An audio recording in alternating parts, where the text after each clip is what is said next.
The following is a preview of a Patreon exclusive.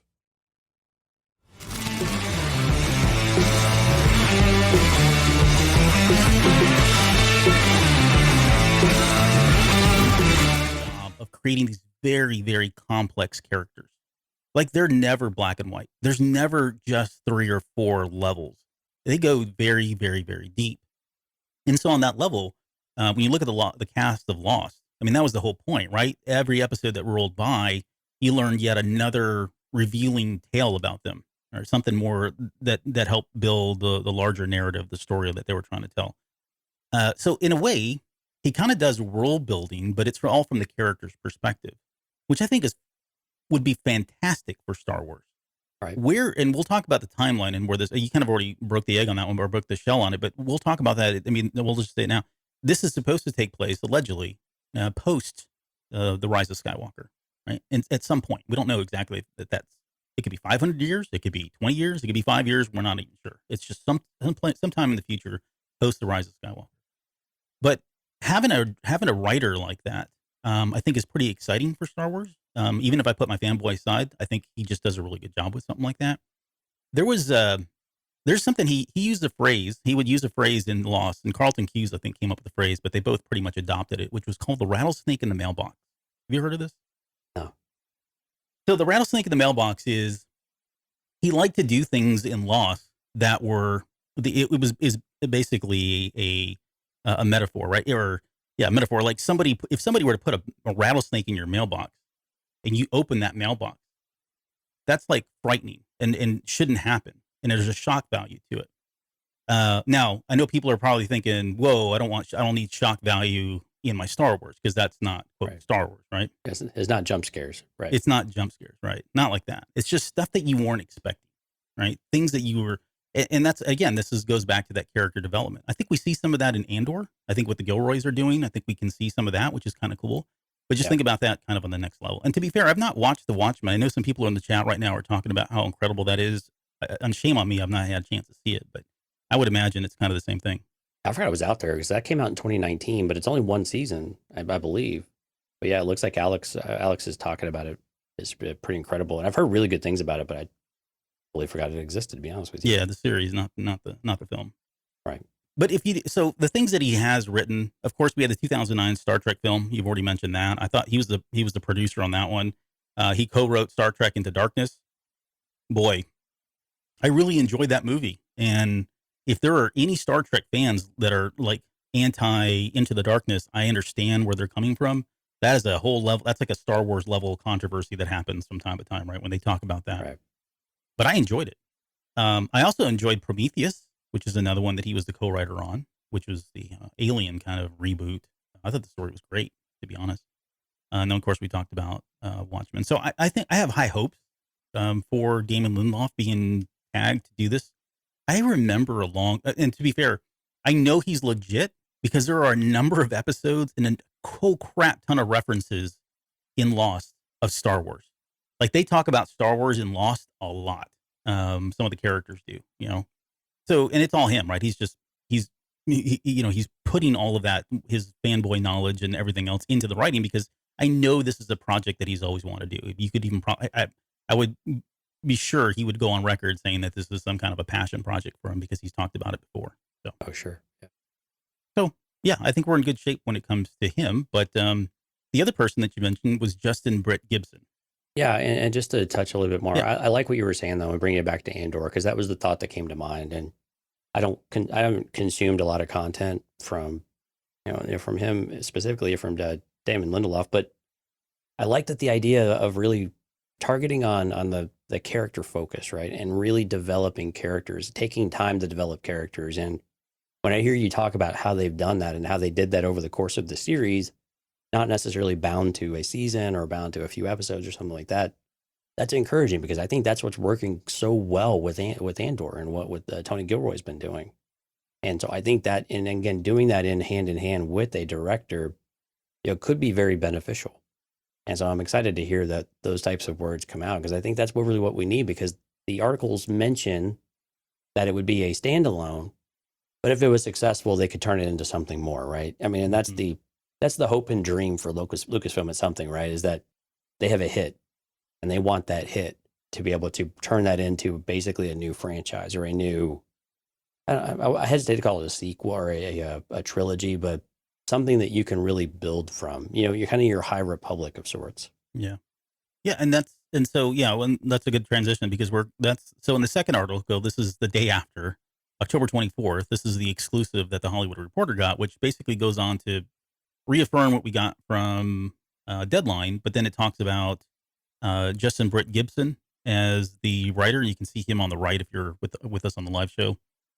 He's pretty young, pretty new, I guess, in terms of writing. So he's kind of, they call him a rising writer. Let's see, it says sources tell the Hollywood Reporter that Lindelof is writing the new Star Wars script with Justin Britt Gibson, a young and rising writer who worked as an executive story editor on Guillermo del Toro's vampire drama, The Strain, and wrote episodes of Stars, the Counterpoint, a series that deals with parallel dimensions and starred J.K. Simmons. So I didn't see either one of those, and I'm not sure, I couldn't comment on his writing style, but the cool thing is Lindelof has a history of tapping directors and other he's got a good record of picking people that work well with him. They may not do so well independently, but there's something about him where they get together and, they create magic. And so who knows? We'll see. So I want to ask you then, so all of this happened sometime after Celebration, right? That these guys came together. And I want you to, so tell me what this sounds like to you. It says the room held a 2-week session in July, and at the table were Patrick Somerville, who worked with Lindelof on Leftovers. And then it went on to create Buzzy Station 11, whatever that is. Raina McClendon was there, one of the consulting producers for Obi-Wan Kenobi, as well as the Willow series. Andy Greenwald, the creator of the 2019 Rosario Dawson crime drama Briar Patch, among a couple writers, as well as Dave Filoni. May have also been present. They couldn't confirm that. They can't confirm that. But the fact that they got all these people together, to me, this sounds like the Project Luminous thing again. I'm hesitant to go that far. I knew this is where you were going to go with it, but Project Luminous was done it has similarities. I'll give you that. But that they really came together with the express intent of mapping out effectively a new franchise. Mm-hmm. That was the predisposition. And I'm always hesitant to say when it comes to movies about whether or not that's something that that anybody does, to be honest with you. And so I would be a little bit shocked by that. I'm encouraged by this though. Because you're right. It does ring of Project Luminous, where they just lock themselves in a room effectively, and they just work on it. But this seems to be very loose. I don't like everything that's been written in here is pretty loose. Like it sounds like this person was here and that person, well, maybe Dave Filoni was there too, but we don't know. And so I don't know. I'm hesitant to get too excited about that. So maybe I'm just keeping myself in check because it does sound like Project Luminous, but I'm just hesitant to go that far because I don't know. That they would just tap them and say, hey, you should come in and we should have a session for 2 weeks. Seems like there would be a little bit more planning ahead of that. It wouldn't be so it just seemed very casual the way this thing came together. At least the way that the article was written, it seemed casual. Am I missing something in here that seems to give it more teeth than that? No, I think, and to be clear, like I'm not here to ring the bells of they're mapping out the next trilogy. That's not at all what I'm saying. All I'm saying is we have talked many times about what could the sequels have done better, right? And I think you and I both agree, and if you don't, that's fine. But it's just that roadmap, right? What's the beginning and what's the end look like? Again, I'm not saying they're doing that with this trilogy, but if you're going to pull together a group of people, let's just hold the article at face value, hold it for what hold it to account as though it happened. Okay, let's even throw out Dave Filoni. Forget Dave Filoni. But why do you pull this many people together for a 2-week session at a table? You're not. This is expensive. What are you doing? What do you map? You've got to be planning something. If not, it's probably the world's most expensive storyboard session or whiteboard session where they're just banging out ideas. But again, what is the purpose? Why would you go through with something like this? I'm not saying they were going to tap these people. Maybe they are. Maybe they aren't.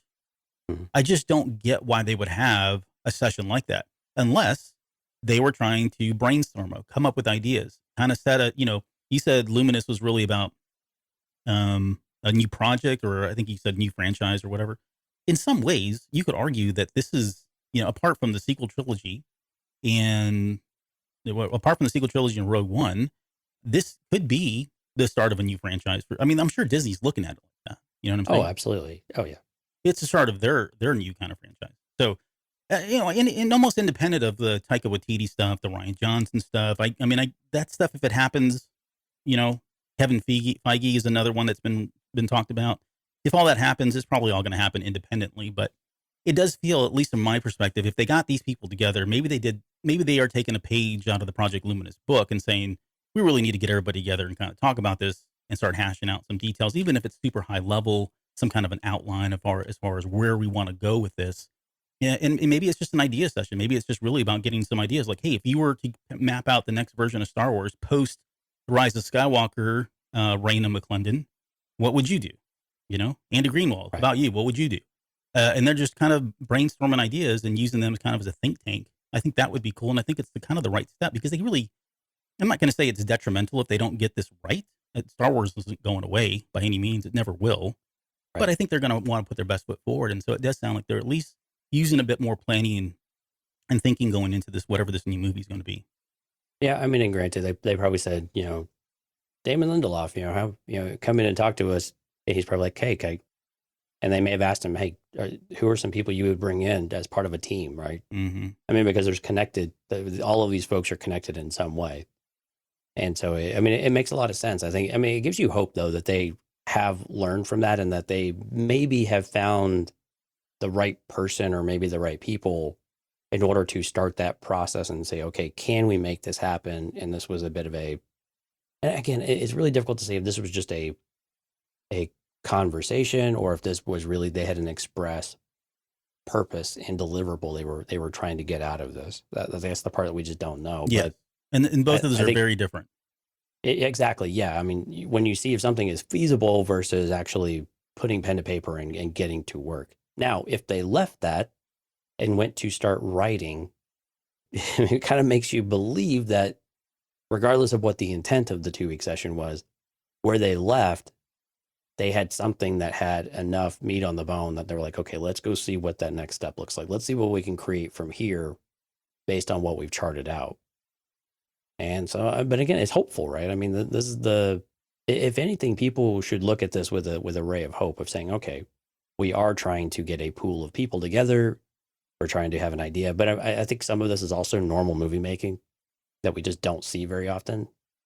And so making a big deal out of it for Star Wars is because we are just so sensitive to it at this point. But what they did is what every movie goes through, basically, I imagine, when they're giving an idea together and saying, okay, where do we want to go from this right now? I'm just pooping all over everything on you today. No, I agree and I don't agree, but we blow everything up with Star Wars, right? We do. I'm just tempering my own expectations. And I get it. It's I'm probably going mechanism overkill on it. Yeah. Thank you.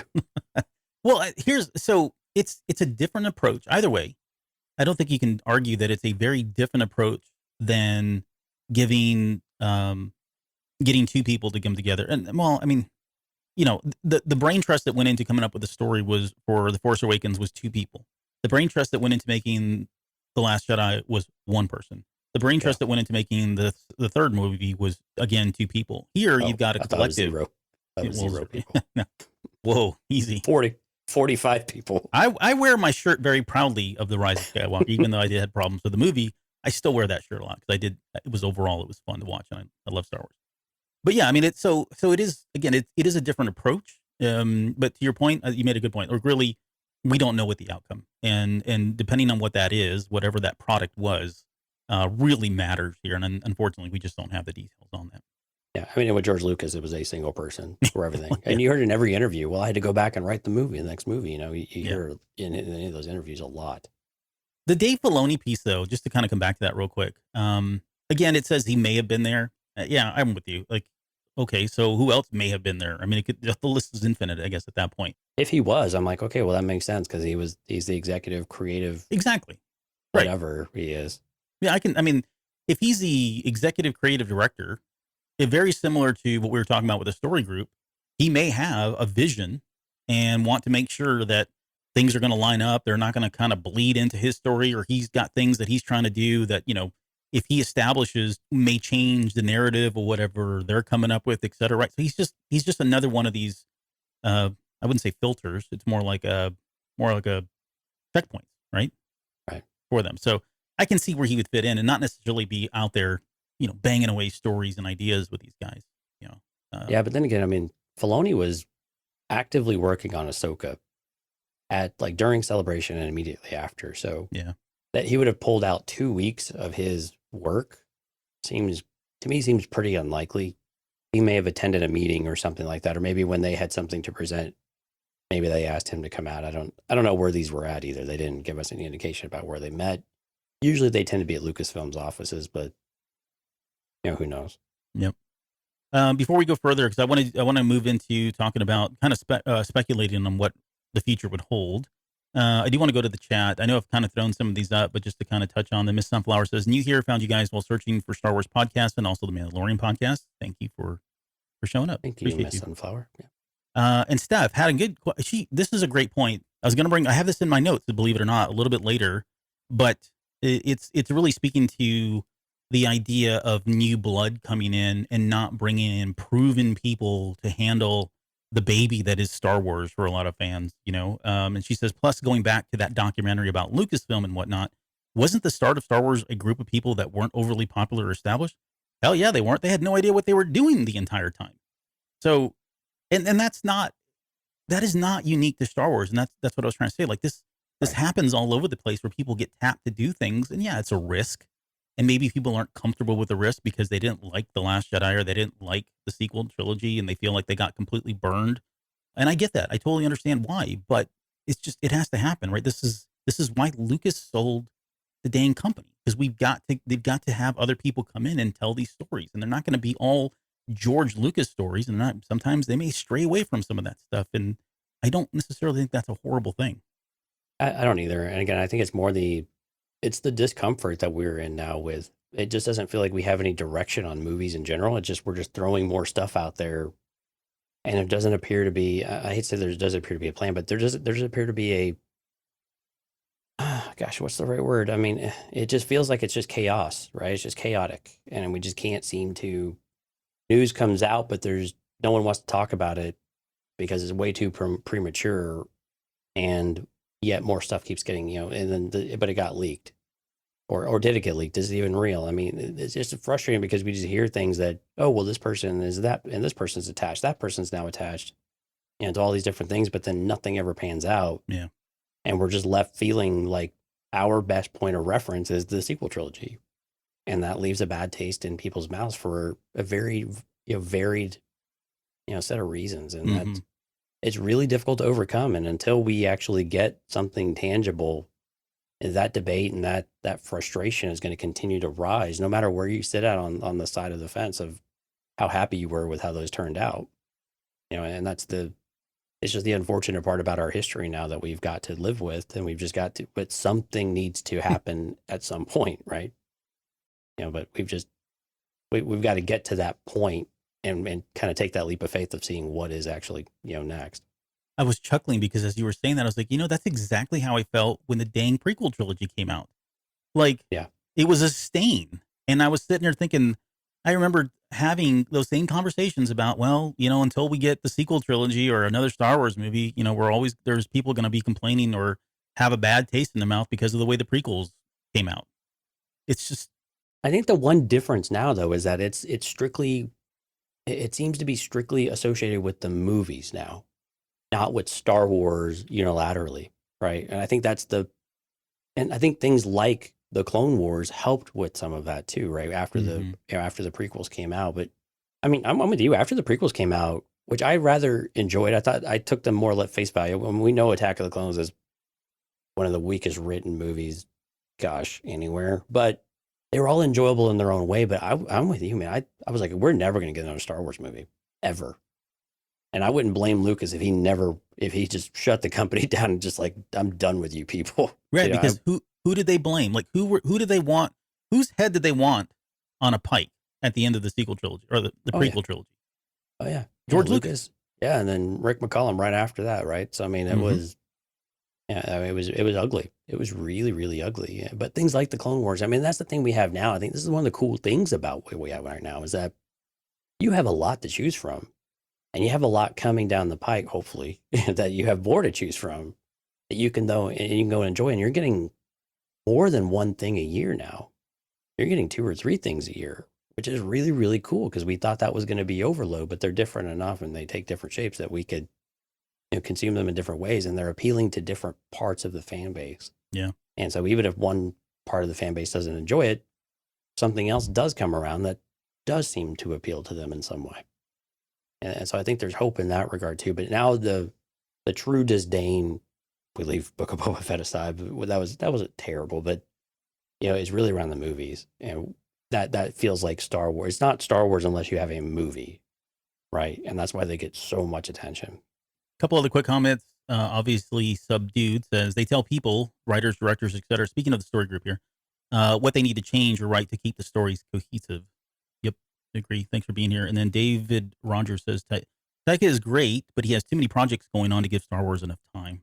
I don't disagree with that. Like the fact that he's involved, and the fact that like Ryan Johnson is involved, and the fact that Patty Jenkins was involved, I put them all in the same bucket of, wow, you got a lot of stuff going on. Are you sure you're ready for this kind of thing? And we'll get into that in a little bit because the third article that we're going to reference here is the one from Puck. And that's the one I got problems with. I have a lot of problems with that article. Well, I have a problem with how all of these were actually written, but that's just me. But yeah, well, these are fine. I don't like these are so. I just meant like editorially. I don't like who edited this stuff anyway. No. But yeah, sorry, that's just my critique.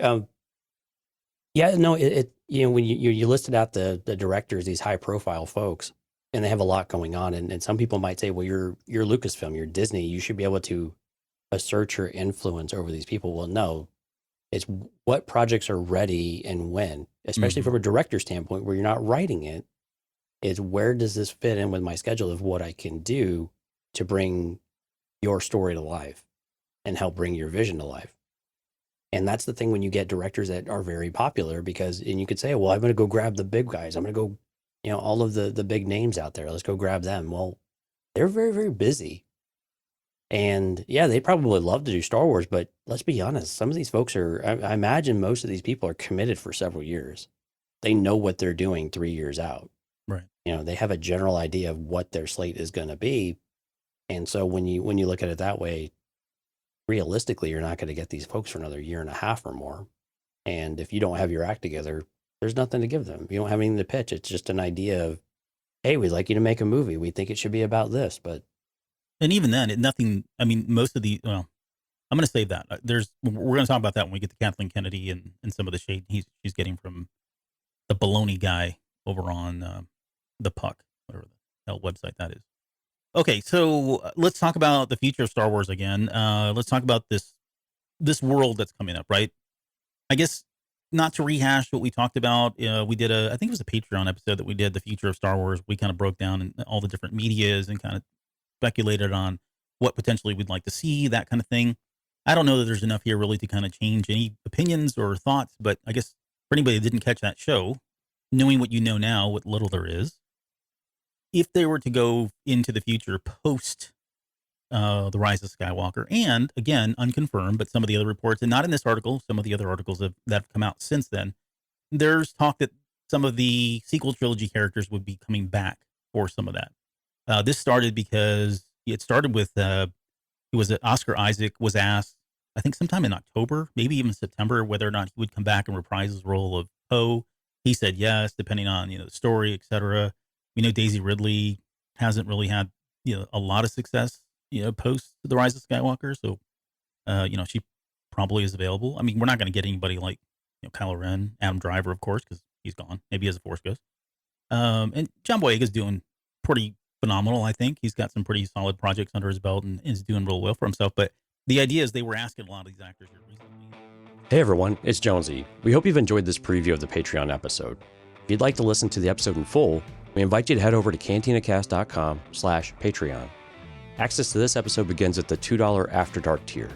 If you're interested in joining a future Patreon episode, we encourage you to check out our Now Part of the Tribe and Delusions of Grandeur tiers. You can find all the details at cantinacast.com/Patreon. On behalf of Albert and myself, thank you all for your continued support, and may the Force be with you.